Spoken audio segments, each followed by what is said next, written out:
Savez-vous que c'est possible de parler le Fulfulde en quelques semaines seulement? Avec l'essentiel du Fulfulde, c'est possible. Ce programme vous guidera pas à pas vers un voyage linguistique de 30 leçons vidéo qui vous aideront à tenir une conversation au Fulfulde. Que vous soyez expatrié, parent ou simplement passionné par la culture Peul, ce programme est conçu pour vous. Facile à suivre, accessible en ligne et compatible avec tous vos appareils. Commencez dès aujourd'hui et voyez la différence. Commandez votre formation maintenant et faites de l'apprentissage du Fulfulde une réalité, pas un rêve. Musidɓe am tedduɓe giɗɓe fulfulde, on gettama, on gelanama hayruji ɗuɗɗi, on jaɓɓama ha nder suudu jangin fulfulde. Komin bandirawo moɗon, musidɗo mo'on, sobajo mon, Inna Aliyu honata on ƴamata jamuji mon. Si c'est sur cette vidéo que vous me découvrez, je suis Inna Aliyu, passionnée de langues et cultures africaines. Ici, sur cette chaîne, l'objectif est de sortir de la culturation. Alors, si le sujet te parle ou t'intéresse, vas-y rapidement t'abonner. Aujourd'hui, dans cette nouvelle vidéo, nous allons sortir des vidéos traditionnelles d'apprentissage, mais nous allons plutôt replonger dans un pan beaucoup délaissé, celui de la culture et de l'évolution de notre belle langue. Pour ce faire, aujourd'hui, nous avons un invité de renom, une personne exceptionnelle qui étudie le Fulfulde depuis plus de 20 ans. Et aujourd'hui, il va nous partager son modeste savoir. On se dit donc à plus tard pour découvrir qui est l'invité de cette rubrique.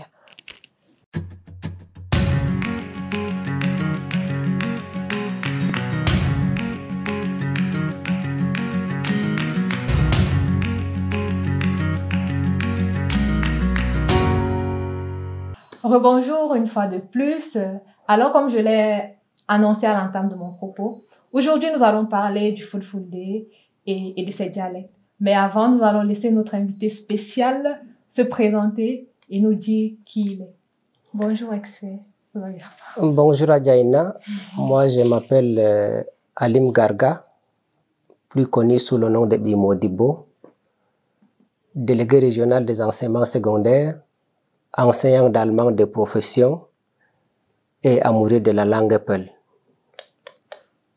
Vous avez donc compris, donc restez scotchés tous les passionnés là. Aujourd'hui, il n'y aura pas que, non, Inna, tu nous parles beaucoup des Camerounais, où sont les Sénégalais, les Guinéens, tout le monde va se retrouver aujourd'hui, c'est ça, n'est-ce pas? Nous allons nous battre autant que faire se peut.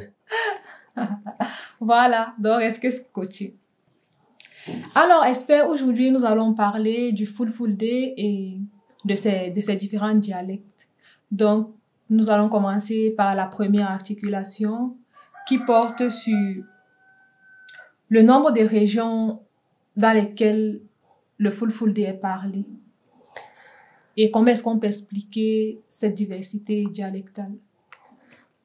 Le Fulfulde est parlé dans plusieurs régions, je dirais dans plusieurs pays. Et vous posez la question de savoir comment est-ce qu'on peut expliquer cela. C'est une langue qui connaît la plus grande diffusion géographique en Afrique. Elle est parlée, selon les spécialistes, entre le 15e et le 18e degré de la latitude nord de l'Atlantique jusqu'au Bagrimi au Tchad, sur une longueur de plus de 4000 km. Bref, il est dit qu'elle est parlée dans plus de 22 pays en Afrique. Étant donné cette étendue géographique, il n'est pas étonnant que le Fulfulde se différencie en plusieurs dialectes. L'Agence de coopération culturelle et technique à Paris, en 1983, a distingué 11 dialectes principaux dont les aires dialectales sont les suivantes. Nous avons le Fouta Djalon, le Fula Kunda, c'est-à-dire c'est une région qui regroupe la Casamance, la Gambie et la Guinée-Bissau. Nous avons le Sénégal avec le plateau sénégalais, le Fulabé, le Massina, c'est-à-dire le centre du Mali, la capitale Mopti, le Massina Ouest, Est, Douenza et Seno. Nous avons le Barani et le Bobo Dioulasso. Au Burkina, nous avons le Sud, Tougan, Ouahigouya, Mossi Gourma, Djelgoji, Liptako Gourma, Gamobe. Le Niger occidental est un autre foyer avec Sokoto, Saï, Urogelajo, Dallol, Bosso et Sokoto. Nous avons aussi une aire dialectale au Bénin. Nous avons en 9e position le Wodabe du Niger. Nous avons un autre foyer qui regroupe le Niger et le Nigeria, c'est-à-dire le Nigeria central, le Nigeria oriental, le Niger central, le nord du Katsina, le centre de Kano, le Bororo de Kano et Zaria, le sud Zaria, le plateau Bauchi, Bauchi-Borno, le nord Bauchi, Bauchi et Gombe, le Borno et le Wodabe oriental. Et enfin, la dernière aire dialectale, c'est-à-dire la 11e, c'est l'aire dialectale Adamawa, avec Yola et ses environs, le Mayo Ine, le Mayo Farang, le Hosere, c'est-à-dire l'Adamawa Cameroun, la Benue dans le nord, le Diamaré dans la région de l'extrême nord, le Bagirmi au Tchad, et nous n'oublions pas Bamenda, pour ne pas dire le nord-ouest du Cameroun. En ce qui concerne l'Adamawa, je citerai le Soudan, parce que quand on parle de l'aire dialectale Adamankore, il ne faut pas comprendre en cela que c'est l'Adamawa du Cameroun. Donc l'aire dialectale couvre donc le Soudan, le sud du Nigeria, le sud du Tchad, l'extrême nord du Cameroun, le nord Cameroun, l'Adamawa Cameroun, l'est du Cameroun qui entre depuis ces dernières décennies comme une aire dialectale dans laquelle on s'exprime beaucoup plus en Fulfulde, et puis le Bamenda et le nord de la RCA. Voilà ce qu'on appelle l'aire dialectale Adamankore. Alors, à l'intérieur de chacun de ces sous-groupes, on relève l'existence des parlers locaux plus ou moins différents de leurs voisins.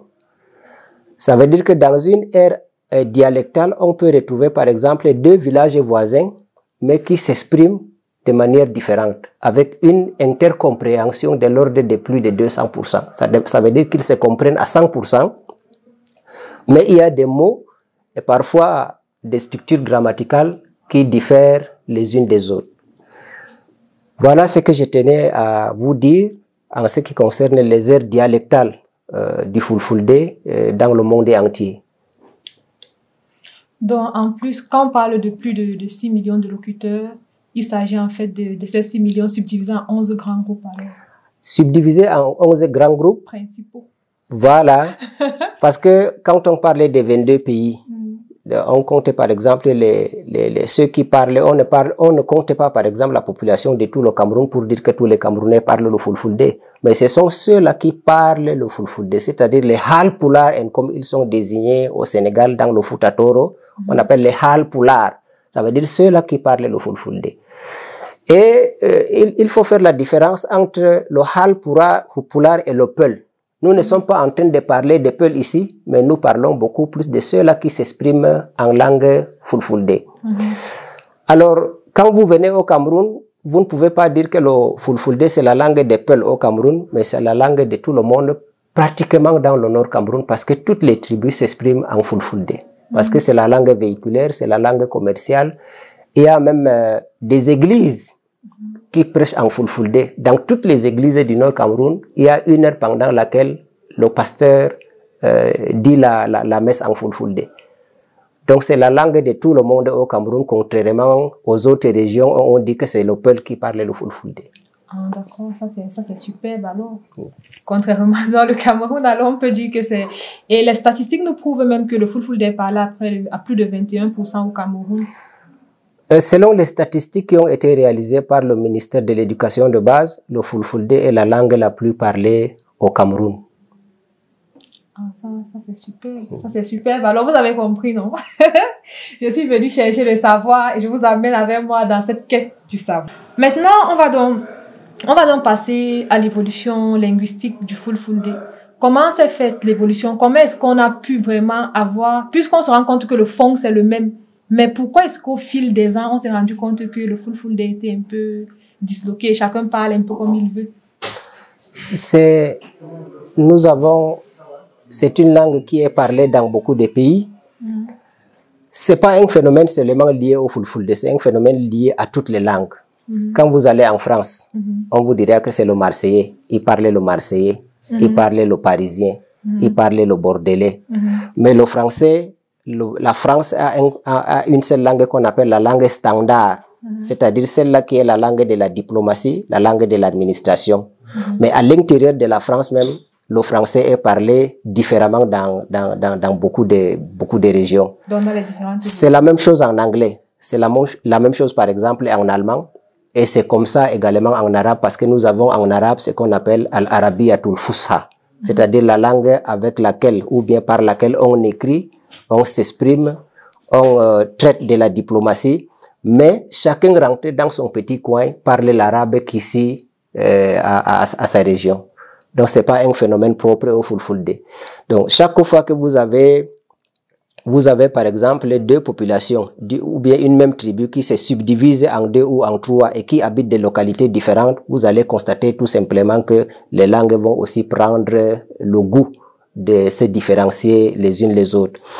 Parce que quand vous n'êtes pas ensemble, vous n'êtes pas automatiquement avec les mêmes tribus.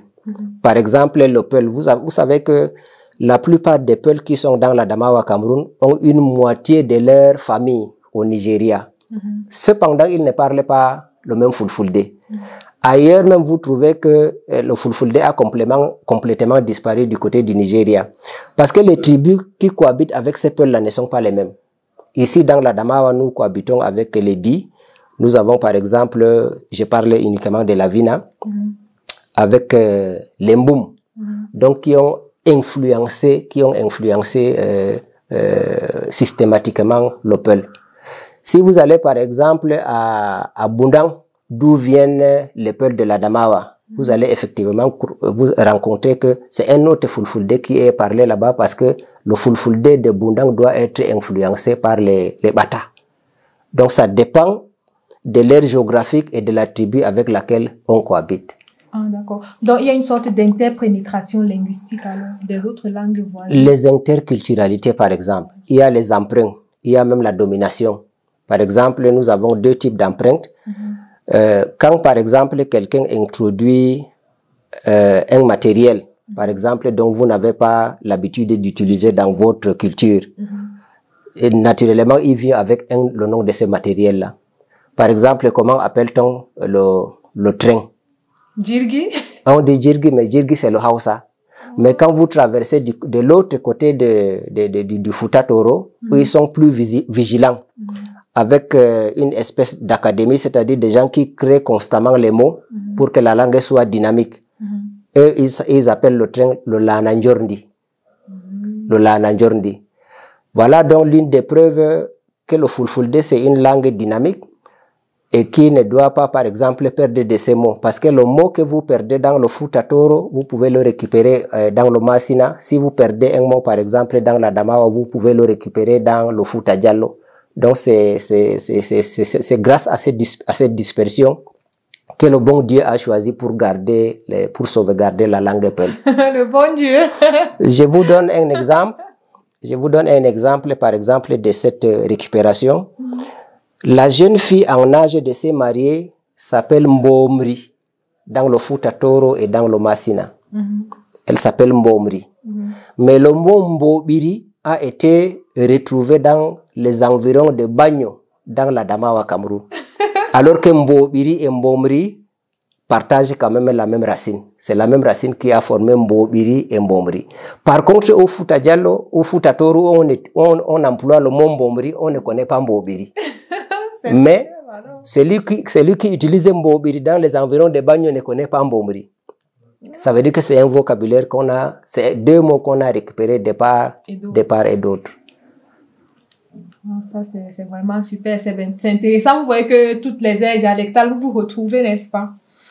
La prochaine question portera sur les menaces auxquelles fait face le Fulfulde, face à la mondialisation et les langues puissantes, puisqu'on se rend compte qu'il y a beaucoup de mots.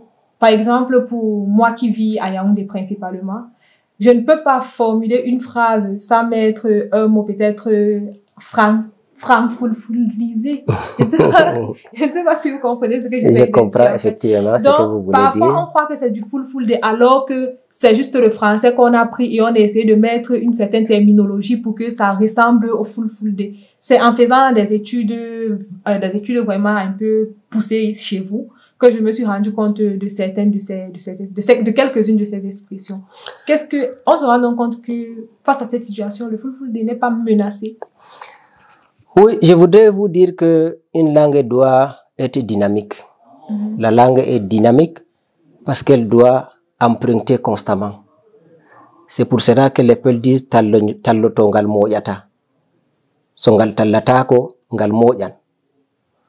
Est-ce que vous me comprenez? Ça veut dire que la langue doit être dynamique, sinon elle doit disparaître. Mais le fulfulde, au même titre que toutes les langues africaines, est secoué par un séisme dont l'amplitude est plus ou moins importante d'une aire dialectale à l'autre. C'est-à-dire la menace du fulfulde au Sénégal n'est pas la même au Nigeria, l'amplitude n'est pas également la même au Massina et dans la Damawa au Cameroun. Alors, elle est menacée par les langues dominantes que sont le français. Vous dites par exemple que vous ne pouvez pas former une phrase peul sans avoir emprunté un mot français. Elle est également au Nigeria menacée par l'anglais. Parce que tel que vous vous exprimez ici en utilisant les mots d'emprunt français, c'est de la même manière que le Nigérian qui n'a appris que l'anglais s'exprime aussi en fulfulde. Également, l'arabe est là aussi avec ces menaces parce que les Peuls se sont retrouvés en majorité dans l'islam. Ce qui fait que les mots arabes sont très nombreux utilisés dans la langue Peul. Mais je voudrais également parler d'autres langues. Au Nigeria et le Niger, le fulfulde est menacé par le Hausa. Parce que si vous allez au Nigeria, vous allez rencontrer des Peuls qui ont toutes les caractéristiques. Dès que vous voyez la personne, vous savez que c'est un Peul, mais il ne peut pas s'exprimer en un seul mot Peul. Ce qui a donc donné la naissance d'une nouvelle tribu qui s'appelle le Pullo Hausa, qui en réalité n'est pas la création divine. Donc c'est un Peul avec toutes les caractéristiques, mais qui ne peut pas s'exprimer en sa langue. Il utilise plutôt le Hausa. Donc ils appellent ce type de peuple-là le Pullo Hausa. Le Peul est également menacé au Mali par le Bambara. Il est également menacé en Mauritanie. En Mauritanie, c'est pas une tribu voisine qui menace le Peul, mais c'est le gouvernement lui-même qui menace le Peul parce qu'il veut arabiser toute la population mauritanienne. Donc voilà les quelques menaces que j'ai tenu à apporter à votre attention. Les emprunts sont divisés en deux selon ma petite compréhension. Il y a ce qu'on appelle l'ignorance. Quand vous ne connaissez pas un terme, vous êtes obligé de l'emprunter. Et il y a aussi la négligence, par exemple. Sous l'effet de la mode, on peut employer un terme qui existait en fulfulde. Je prends par exemple le mot Boudurwa, qui est un mot Hausa, qui se dit Mbomri dans le Fouta Toro et dans le Massina. Et Boudurwa, en réalité, dans la région de la Damawa ou bien dans l'aire dialectale à Damankore, ne manque pas de nom. Boudurwa, c'est Djiwo. Et le pluriel, c'est Djioube. Mais parce qu'on ne veut pas, par exemple, utiliser le mot Djiwo, ou bien on l'ignore, on est obligé d'utiliser le mot qui est le plus parlé, qui est le plus véhiculé. Chez les Hausa, par exemple, on appelle Boudurwa. Donc voilà, ça c'est un emprunt, par exemple, qui est lié à la négligence. Mais il y a par exemple le Bilamido, par exemple. Bilamido, qui est appelé Yerima. Au lieu de dire Bilamido, qui est un mot composé et qui est plus long, les Peuls ont préféré appeler Yerima. Mais en réalité, Yerima, c'est un mot d'étymologie Kanuri qui a été emprunté par les Hausa. Les Hausa l'ont un peu déformé pour dire que c'est Yarima ou bien Yerima, et les Peuls l'ont simplifié en Yerima. Voilà les types d'emprunts. Il y a par exemple les emprunts liés aussi à l'ignorance. Par exemple, vous avez la télévision, vous avez la radio. Nous savons que dans notre culture, nos grands-parents, nos ancêtres n'avaient pas de radio. C'est l'homme blanc, l'occidental, qui a amené son matériel et il l'a appelé radio. Nous sommes obligés donc d'adopter le nom radio. Voilà les quelques types d'empreintes que je pourrais citer. Super, ça c'est intéressant. Et on se rend donc compte que les différents emprunts que vous venez de citer constituent d'une part des menaces, mais d'autre part vous avez utilisé un terme. Le dynamisme de la langue. Le dynamisme de la langue. Vous avez dit que c'est un couteau à double tranchant, quoi. Oui, selon le côté, selon la position que vous prenez vis-à-vis des emprunts. Il y a des emprunts obligatoires et il y a des emprunts fantaisistes. Donc les emprunts obligatoires participent du dynamisme de la langue et les emprunts fantaisistes participent de la mort de la langue. Ok, ça c'est superbe. J'espère que vous comprenez, que vous prenez note et que dorénavant vous n'allez plus emprunter les mots pour emprunter, mais vous empruntez en comprenant ce que vous êtes en train d'emprunter. Maintenant, on va un peu parler du futur du Full Day. Vous avez déjà un peu abordé la question sur les menaces du Full Day.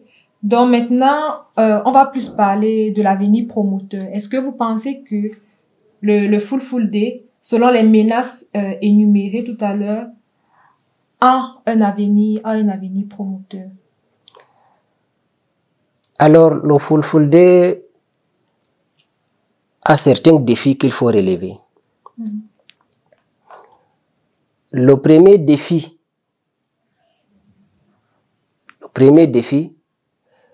c'est de parler le Full Day en ignorant les emprunts fantaisistes. Nous avons un autre défi, un défi majeur, et c'est le défi le plus difficile à surmonter. C'est la création d'une académie. Alors, vous avez posé encore une question très pertinente, mais je voudrais dire que le Full Day, aujourd'hui, contrairement à d'autres langues, n'a pas besoin de conquérir d'autres espaces géographiques. Il a besoin d'être parlé par les peuples. Il doit reconquérir ses propres enfants d'abord, œuvrer pour leur intercompréhension, notamment dans certains pays comme dans certaines localités du Mali où le Bambara fait ombrage au Full Day, au Nigeria où la majorité des peuples ne connaissent aucun mot de leur langue maternelle et où il y a naissance d'un type de peuples sous l'appellation de Pullo Hausa, c'est le premier défi. Le deuxième défi, c'est la création d'une académie pour doter les Halpulaar d'une langue standard, les Halpulaar étant définis comme les locuteurs du Full Day. Pour cela, les universitaires de toutes les aires dialectales peuvent se réunir dans un pays donné pour harmoniser la phonétique, la phonologie, la morphologie, la sémantique, la grammaire, bref, toutes les disciplines liées à la linguistique.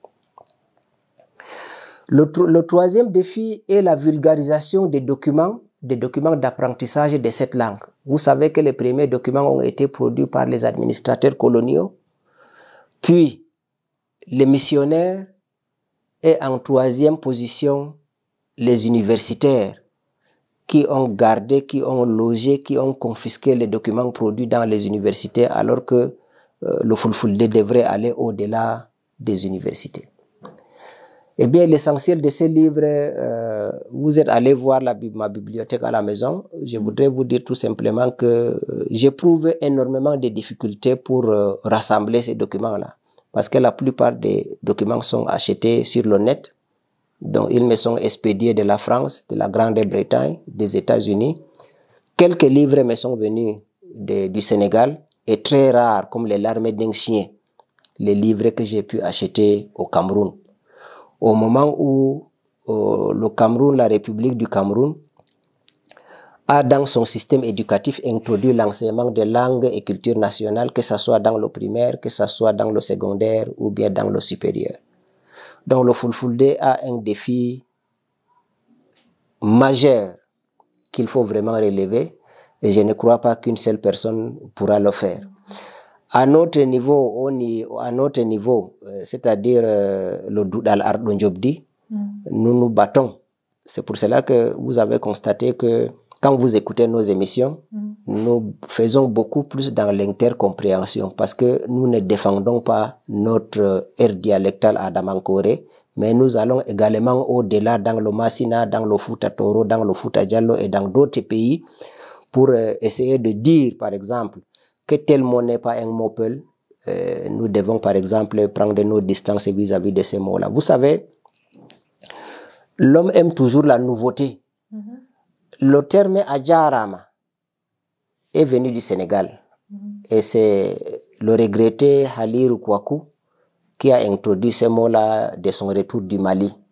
Donc tout le monde dit Adjarama, Adjarama parce que c'est un mot nouveau. Alors que le verbe djarder, c'est écrire par exemple un poème pour exalter ou bien pour montrer l'importance d'une personne, par exemple, ou bien de notre créateur. Quand vous écrivez, par exemple, un poème pour exalter le prophète, on dit c'est le verbe jarder, qui est devenu Adjarama maintenant. Et au Cameroun, on confond déjà Adjarama à Hofnama et Adjarama à Yettama. Donc tout est confondu.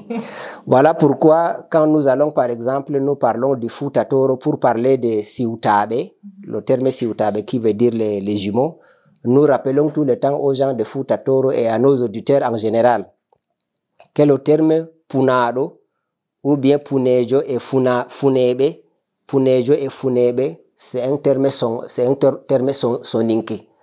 Donc, quand nous le disons, nous n'avons pas l'intention d'interdire l'usage de ces mots, l'emploi de ces mots au Sénégal, mais c'est pour dire, par exemple, à ceux qui ne sont pas des Fouta Toro de prendre leur distance vis-à-vis de ce mot-là, parce qu'il n'est pas peul.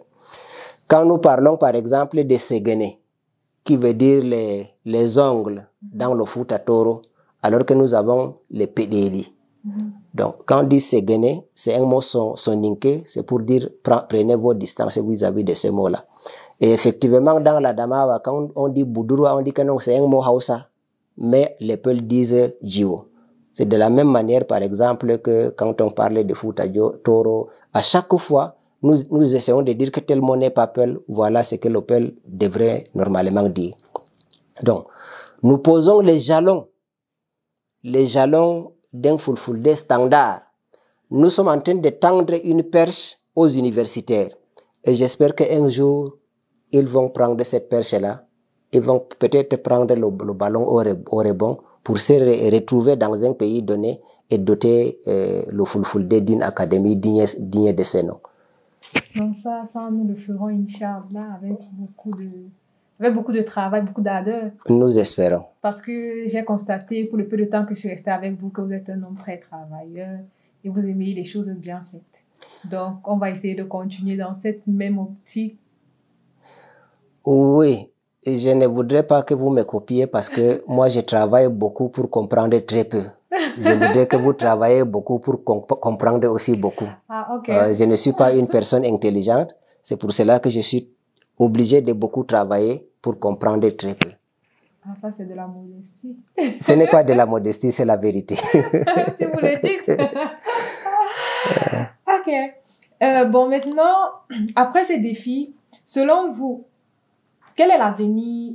Le Fulfulde a-t-il un avenir promoteur? Surtout quand on se rend compte que les jeunes, bon, oui, les jeunes de plus en plus ont tendance à être emportés par les vents d'Est. On s'est dit que bon, je parle de Fulfulde, pourquoi je dois prendre l'anglais ou le français, ça me servira mieux, ou même alors l'espagnol et l'allemand, parce que je vais aller faire une carrière dans ces pays. Donc, il n'y a plus l'intérêt vraiment pour les jeunes. Et qu'on sait que la jeunesse, c'est le fer de lance de la nation. Quand les jeunes même ne s'intéressent plus à la chose, comment faire pour les ramener à l'autre? Quel est l'avenir du Fulfulde dans cet environnement? L'avenir est-il promoteur ou pas? L'avenir est promoteur parce que le Fulfulde censé, déjà, je vous l'ai déjà dit, dans le primaire, dans le secondaire et même dans le supérieur, il y a des doctorants qui travaillent en Fulfulde. Ce qui reste maintenant, c'est que les peuples doivent prendre conscience de ce que c'est une langue qui doit être apprise à l'école. Et que le Fulfulde doit commencer dans le foyer. L'enfant doit commencer à apprendre cette langue-là dans le foyer avant de la perfectionner à l'école. Tant que nous n'avons pas pris conscience de ce que cette langue est menacée et qu'elle peut à tout moment disparaître, je crois qu'un jour, nous allons rencontrer un Peul au Cameroun qui va se comporter comme un Peul au Nigeria. Mais si nous prenons conscience, comme nous, par exemple, nous sommes 4 dans le Doudal al-Ondjobdi, nous avons déjà pris conscience. Si on a certaines personnes qui se joignent à nous, comme vous, par exemple, qui venez de Yaoundé pour apprendre le Fulfulde avec nous, je crois qu'à ce moment-là, on peut parler, par exemple, d'un avenir promoteur. Beaucoup sont conscients que c'est une langue, cette langue est en difficulté et qu'il faut la sauver. Mais très peu entreprennent de faire quelque chose dans ce sens-là, quelque chose de pratique pour pouvoir venir en aide à cette langue pour qu'elle puisse se relever un jour. Moi, je n'hésiterai pas à venir apprendre auprès de vous. Hein? Non, je voudrais sincèrement vous remercier parce que depuis que nous avons ouvert ce Doudal al-Ondjobdi pour enseigner le Fulfulde, nous avons reçu deux délégations venant du Tchad. Nous avons reçu la dernière fois un Tchadien qui est venu seul, en solo. Et ce que nous voulons, c'est de partager. Nous voulons partager le peu de connaissances que nous avons pu amasser pour que le Fulfulde ne meure pas. Et c'est la toute première fois que nous avons une fille venant de Yaoundé uniquement pour apprendre le Fulfulde, pas pour rendre visite à une tante ou à un oncle, et de faire d'une pierre deux coups, mais elle est venue uniquement pour apprendre le Fulfulde. Que le bon Dieu multiplie le nombre de filles comme vous pour que le Fulfulde trouve aussi son compte dans le concert des langues africaines. Amin, Inch'Allah, le Fulfulde va trouver son concert dans le monde des langues africaines. Et maintenant, on va rapidement passer à la dernière question qui parle des efforts qui pourraient être entrepris pour que le Fulfulde soit davantage vulgarisé sur la scène internationale. Nous l'avons souligné à plusieurs reprises. Nous avons dit qu'il faut ménager le Fulfulde, par exemple, en l'enseignant.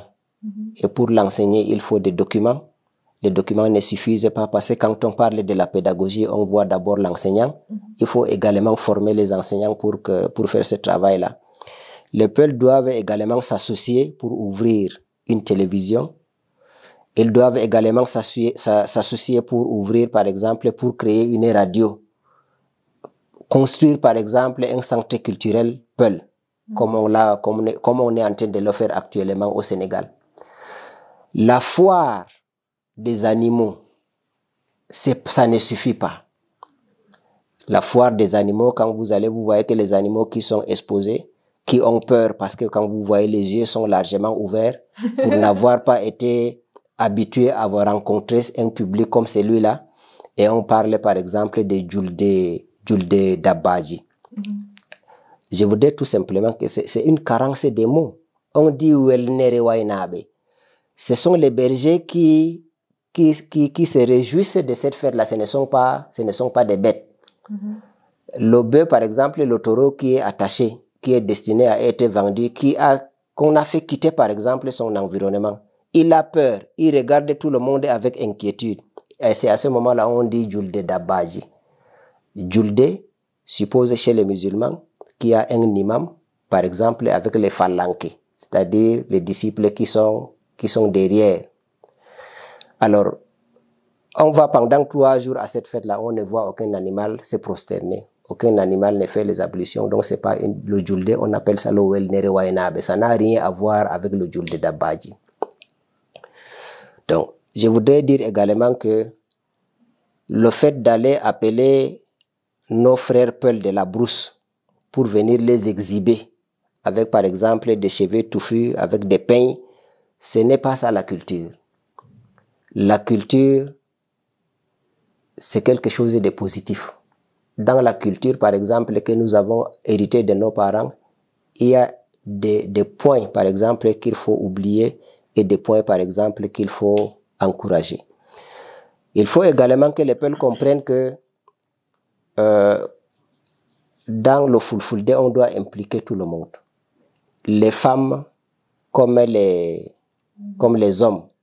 D'ailleurs, on dit qu'une femme qui est éduquée égale à une famille qui est éduquée. Parce que c'est la femme qui éduque les enfants.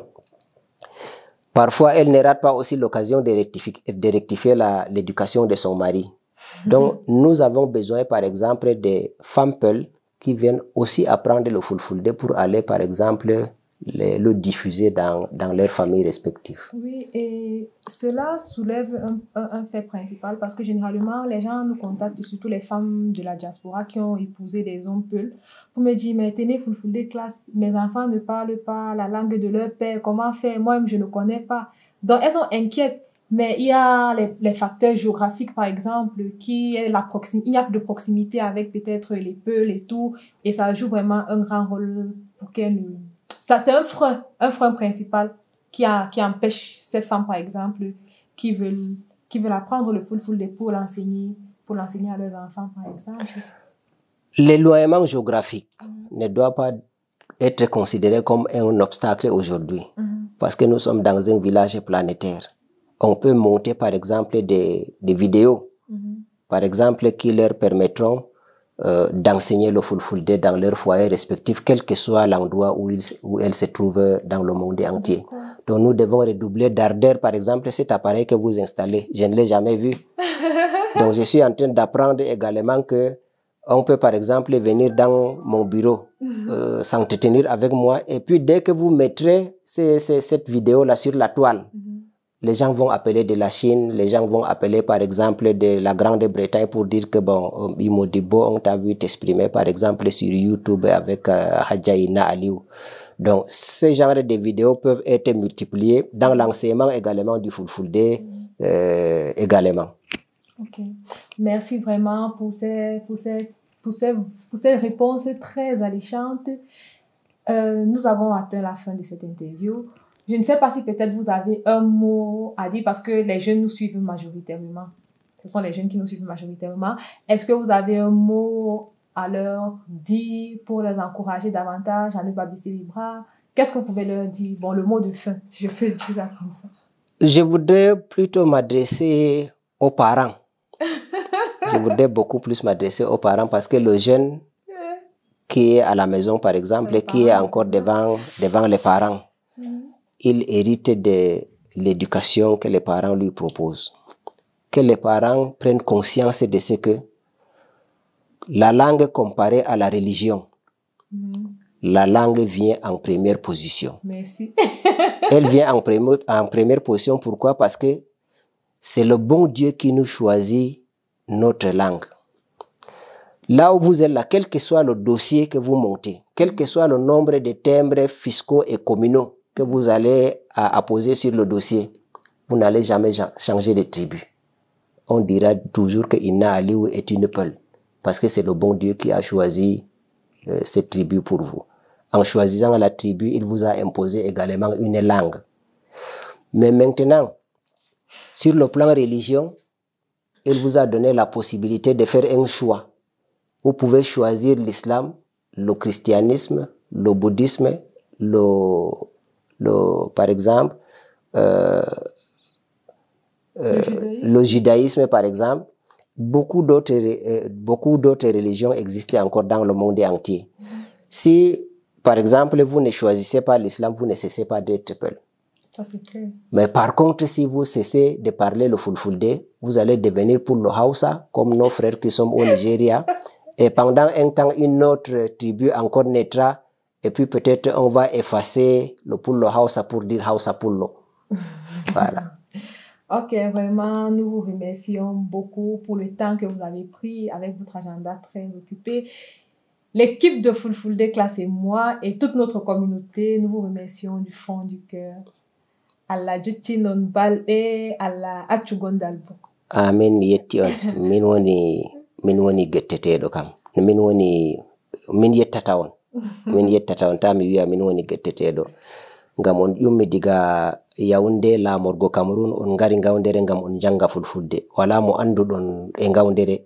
Anniyamon ni wato on ngari ngam on janga Fulfulde tan. To Allah barkiɗin on. Allah mabbitin yeruji moɗon bo hakkilo ngam ɓe ngara kamɓe bo ɓe ɗaɓɓita wolde maɓɓe. Ɓi adama kam en mbiya ɓi adama ɗum wolde on. En mbi bo en bolwi jotta en bolwiri faransare en mbi jawmirawo subnan goɗɗo dina amma o subnata goɗɗo leyon. To o tagi goɗɗo o lowi haringa dadirawo mako ɗo wakkati o dayaɗo kala no waɗi pat o sanjata leyon. to yiɗi o te'a mo yiɗi fu amma o sanjata leñol amma yande o yiɗi to yiɗi o acca julugo to yiɗi o acca yago mission ɗum haɗatamo wongo pullo. On gettama sanne. On ngoni yetteteɓe. Sey yeso kadi.